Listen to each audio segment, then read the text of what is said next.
जी बैठे हुए हैं। आज बाबा साहेब का जो देश रत्न जयंती मनाया जा रहा है, इन्हीं पे कुछ बात करते हैं। क्या नाम हुआ सर आपका? मेरा प्रमोद कुमार नियाला नाम हुआ। हम बहुजन के प्रदेश महासचिव हैं, BSP. BSP Bahujan Samaj party का, और नालंदा के लोकसभा प्रत्याशी रहे हैं इस बार। अभी हम लोग पूरे बिहार में ढूंढ रहे हैं कि काशीराम द्वारा दिए गए नारा जो बोले थे कि 100 में 90 हम लोग हैं, वो काशीराम का नहीं था नारा? 85, 100 में 85 काशीराम साहब, जगदेव बाबू के नारा हाँ, 100 में 85 बोले थे।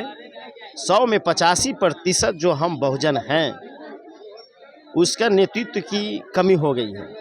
हम लोग पूरे बिहार के पिछड़ा, दलित, शोषित, वंचित जो बहुजन विचारधारा को मानते हैं। आज जो जन्मदिन मनाया जा रहा है, इस पे आइए। आखिर इनको जन्मदिन लोग मनाता क्यों है इतना धूमधाम से? इसी पर तो जा रहे थे कि क्यों मनाते हैं। बताइए। तो पूरे बिहार के लोग इंतजार कर रहा है कि कौन ऐसा नेता आए जो हमारा नेतृत्व को आगे बढ़ाए। तो इस उद्देश्य से ढूंढते ढूंढते आज हम लोग अभी तत्काल में 2 अप्रैल को अशोक महतो, जो अभी सही में बहुजन नायक के रूप में काम कर रहे हैं, उनकी पत्नी जो अनीता जी मुंगेर से चुनाव लड़ी थी, वो सही में 85 की बात करने वाला बात कर रहे हैं। और अपनी बहू बेटियों का जो इज्जत लूटा गया पूर्णिया में धंधा में, उसको अपराधियों को बचाने का काम जनता दल यू के मंत्री और विधायक कर रहा था। यानी नीपा पोती में लगा हुआ था कि इसका घटना नीपा पोती हो जाए। और वहाँ की जनता इतना डरी हुई थी ये लोग से कि कोई गवाही नहीं देना चाहता था। बाबा साहब की जयंती है, इसी पे बात कीजिए। जो कहिए उसी पर बात करेंगे। आखिर बाबा साहब की जयंती मनाया जा रहा है। सब पार्टियां मनाती है, आपका भी पार्टी मनाती है, हर पार्टी मनाती है, लेकिन बाबा साहब के जो विचार है वो कौन कौन पार्टी फॉलो करती है? ये तो आपको मनाने से ही पता चलेगा। तो रुकिए इसीलिए कहना चाहते हैं कि अभी सरकारी पार्टी जो जनता दल यू है, वो 13 तारीख को ही मना लिया। वाह रे वाह, दिमाग विहीन आदमी। जयंती आज 14 तारीख से है, तो 14 पर पखवाड़ा मनाए या मासिक मनाएगा तो 14 तारीख से शुरू होगा ना। लेकिन ये लोग बुड़बक बनाया है पूरे बिहार की जनता, बहुजनों को, बहुजन को इतना बुड़बक बनाया है, बेवकूफ़ समझा है, अनपढ़ गवार समझ रहा है कि बाबा साहब की जयंती 14 तारीख को होना चाहिए, तो 13 को मना लिया। बोलिए। कहता है कि हम विद्वान हैं, इंजीनियर हैं, सब पढ़े लिखे मंत्री लोग हैं। ये लोग आभास नहीं कर सकेगा ये बाबा साहब क्या हैं। बाबा साहब यहाँ पूरे भारत के गरीब गुरबा, लाचार, बेबस, कमजोर वर्ग के भगवान हैं। और भगवान के रूप में इन्होंने एक ऐसा शास्त्र दिया, संविधान बनाकर दे दिया। उस संविधान से आज हमारे बहुजन सुरक्षित है और रहेगा। इस संविधान को तोड़ने वाला लोग 14 तारीख को न 13 तारीख को जयंती मना रहा है। जो बाबा साहब के 12 महीना, साल में 12 महीना होता है, तो 12 महीना वो कभी हाथ तोड़ देता है, कभी मुड़ी तोड़ देता है। कहता है कि बाबा साहब के संविधान बदल दो, बाबा साहब कुछ नहीं था, ऐसे बोलता है। और जब जन्मदिन आता है तो बनावटी जयंती मनाता है। अब बनावटी जयंती का ये लक्षण दिखाई दिया है। हम लोग सही में बहुजन के लोग, जयंती मनाने के तो अधिकार सबको है। अधिकार है जयंती मनाने का ना, कि जयंती को उपवास करने का। जयंती मनाना है तो 14 तारीख को मनाता, 13 तारीख को क्यों मना लिया भाई? उपवास न कर दिया। जैसे एक दिन पहले ही मना दिए वो। अरे एक दिन ऐसे नहीं बनाया। ये लोग का नेता जो गृह मंत्री है भारत का, अमित शाह, वो तो इतना तक पार्लियामेंट में बोला कि जितना तुम लोग जय भीम बोलते हो, उतना यदि भगवान का नाम लेता तो स्वर्ग में चला जाता। तो वही उपहास करने, बाबा साहब को उपहास करने वाली पार्टियां ही 13 तारीख को जयंती मना रहा है, जबकि जयंती 14 अप्रैल को होना चाहिए।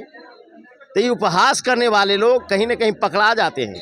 नकली लोग असली लोग देखने से ही पता चलते हैं, उसके कार्य से पता चलते हैं। जैसे हमारी बेटियां भी कहा कि आस्था और विश्वास सब कुछ है, लेकिन काम आपका क्या है, आप कैसा काम करना चाहते हैं? क्या बाबा साहब के विचार को जन जन तक पहुंचाना चाहते हैं, या बाबा साहब के संविधान से देश को चलाना चाहते हैं?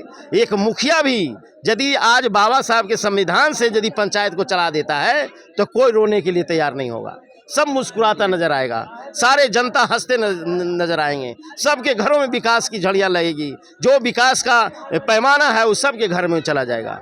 लेकिन जो मुखिया बनता है, जो विधायक बनता है, जो मंत्री बनता है, जो मुख्यमंत्री बनता है, वो बाबा साहब के संविधान को धज्जा उड़ाने शुरू कर देता है। संविधान टूटेगा, ये लोग मजा लेता है और जनता रोते रह जाती है। जैसे आप लोग भी कभी कभी ट्रेन में टिकट कटाने चलते होंगे, स्टेशन पर लाइन लगी रहती है, गरीब गुरबा कमजोर वर्ग सबका लाइन लगा रहता है। उसमें दबंग आदमी आता है पीछे से और वो चाहता है कि मुझे जल्दी से टिकट मिल जाए, वो जाके धक्का मार देता है। धक्का जब मारता है लाइन टूट जाता है, और लाइन टूटने के बाद वो पहले पंक्ति में जाके टिकट ले जाता है और सारे लोगों को बुर्बक बना देता है। जैसे मंदिरों में हर जगह वीआईपी कोटा होता है, हो सकता है कि इसी में भी वीआईपी कोटा हो। किसमें? ट्रेन टिकट में लेने के लिए। हाँ, ट्रेन टिकट में वीआईपी कोटा है, लेकिन जनरल में भी यदि सामंती लोग का बाल बच्चा जाता है, जहाँ गरीब गुरबा लाइन लगाए हुए आशा लगाए हुए हैं कि 10 आदमी के बाद हमको टिकट मिल जाएगा, वहाँ पर वो आता है धक्का देकर 10 आदमी को अलग कर देता है और टिकट लेकर चला जाता है, और 10 आदमी मुंह देखते रह जाता है। इसीलिए उसका रंग रूप, उसका बनावट, उसका खान पान, शरीर बुलंद रहता है और ये गरीब गुरबा लोग देखते रह जाता है। और से ही वोट का जब समय आता है तो हमारे लोग सब दिन कहता है कि हम बहुजन राज लाएंगे, हम 85% जोर होंगे, और जब चुनाव आता है ये ना के ना प्रकारे ना वोट बांट देता है और नतीजा होता है कि समांती लोग जीत जाता है। तो आखिर लोग जीतते कैसे हैं? लोग यही ना वोटवा देते हैं। ये वोट देते नहीं, इन लोग से वोट ले लिया जाता है। वोट ऐसे थोड़ा ही लिया जाता है, जबरदस्ती थोड़ा ही लिया। हाँ, जैसे देखिए 5 साल तो इनको लूटता है, इनके सारे योजनाओं को लूट लेता है, और योजना के लूटने के कारण लोग लाचार बेबस रहते हैं, पैसा से लाचार रहते हैं। और नेता लोग जो कमा के रखे हुए रहता है लूटा हुआ पैसा को चुनाव के दिन इस तरह से बहाता है जैसे गंगा में पानी चलता है, और उस तरह से बहा करके लोभ दे करके वोट लेके चला जाता है। आप लालची हैं तब ना? हाँ, हमारे समाज लालची नहीं लाचार है। हमारे समाज जो है लालची नहीं है, लाचार है, और लाचार आदमी को बेचारा बनाकर वोट लेकर चला जाता है। लेकिन बाबा साहब के संविधान मानने वाले, जैसे आपने कहा कि आप लोग बनावटी हैं, हम लोग इस बार बख्तियारपुर के सारे बहुजन जो बहुजन को मानते हैं वो सब निर्णय लिए हैं। अच्छा, बहुजन में पार्टियां कितनी हो गई है? पार्टियां छोड़िए, बहुजन समाज की मैं बात कर रहा हूँ। तो बहुजन समाज की कौन बात करेगा? रुकिए, जब समाज खड़ा हो जाता है तो इंदिरा गांधी जैसा पार्टी को ध्वस्त कर देता है। आप जानते हैं कि जब पार्टियां जनता चाहती है तब पार्टी को छोड़ के निर्दलीय को जिता देता है। उसी तरह बख्तियारपुर के बहुजन अगर इस बार जगा हुआ है, आप देखिएगा रैली में भी इस तरह से आज तूफान है कि तूफान यदि संभल कर रह गया विधानसभा चुनाव में तो बख्तियारपुर का विधायक वही होगा जो बहुजन का बात करेगा, जो बहुजन का बात करेगा वही विधानसभा जाएगा। बहुजन के बात करेगा, सब यहाँ 80% 85% लोग बहुजन है, और सब बहुजन की ही बात करता है टोटल विधायक। सुनाइए इस पर भी, यदि सब लोग बहुजन का बात करते तो आज बहुजन को इस तरह खड़ा होने क्या? लालू यादव, नीतीश कुमार, ये भी यही कैटेगरी के हैं, लेकिन वहाँ जाते हैं तो वहाँ कुछ और लोग इनके चुंगल में हैं।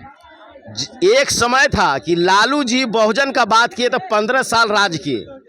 मैं जानता हूं कि यही बहुजन लोग उनको सत्ता में रखा 15 साल। फिर जब वो बिगड़ गए, उनका धंधा बिगड़ गया, विचार बदल गया, तो नीतीश कुमार भी बहुजन का ही बात करके ये 20 साल राज कर रहे हैं। आज उनको भूमिहार राजपूत वोट नहीं देता है। भूमिहार राजपूत यदि वोट देता तो 100 सीट पर वो नीतीश जी भी लड़े थे, 105 सीट 10 सीट पर भाजपा भी लड़ा था। भाजपा क्या कारण है कि भाजपा के लोग 75 सीट पर आए और नीतीश जी 43 पर अटक गए? इसका मतलब सवर्ण लोग उनको वोट नहीं दिया, सवर्ण लोग उनको पीछे रखा। लेकिन आज जब सत्ता में आए हैं तो सवर्ण लोग ही उनको सत्ता चला रहा है और बहुजन के सारे योजनाओं को लूट रहा है। कुछ बड़ा नहीं है। बात की आपसे लास्ट